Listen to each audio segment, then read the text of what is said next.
Kaisar Justinian I. Kaisar Justinian terkenal atas kehebatannya di bidang perkodaan hukum Romawi yang diangkat selama masa kepemimpinannya. Kode Justinian menampilkan produk kreatif Roma yang jenius dalam bidang hukum dan kemudian menjadi dasar perkembangan hukum di banyak negara-negara Eropa. Barangkali tidak ada kode hukum yang terus-menerus berdampak bagi dunia.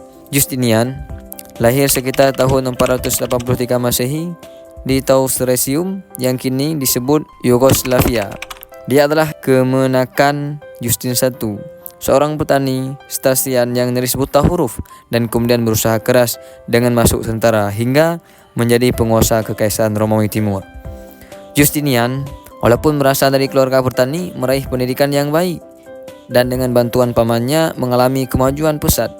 Pada tahun 527, Justin yang tidak memiliki anak menjadikan Justinian wakil kaisar. Setahun kemudian Justin wafat, dan sejak itu hingga Justinian wafat tahun 565. Justinian merupakan kaisar tunggal. Pada tahun 476, persis 6 tahun sebelum kelahiran Justinian, kerajaan Romawi Barat akhirnya dikalahkan serangan gencar pasukan barbar Germania, dan hanya kerajaan Romawi Timur dengan ibu kota di Konstantinopel yang tetap bertahan.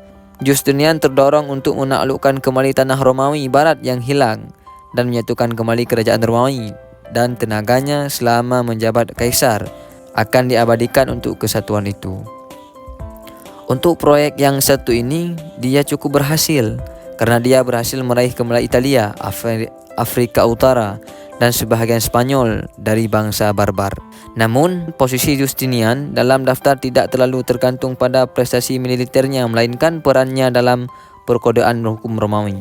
Pada awal 528, tahun dia meraih tahta, Justinian membentuk komisi untuk menciptakan sebuah kode hukum dengan kode hukum kekaisaran.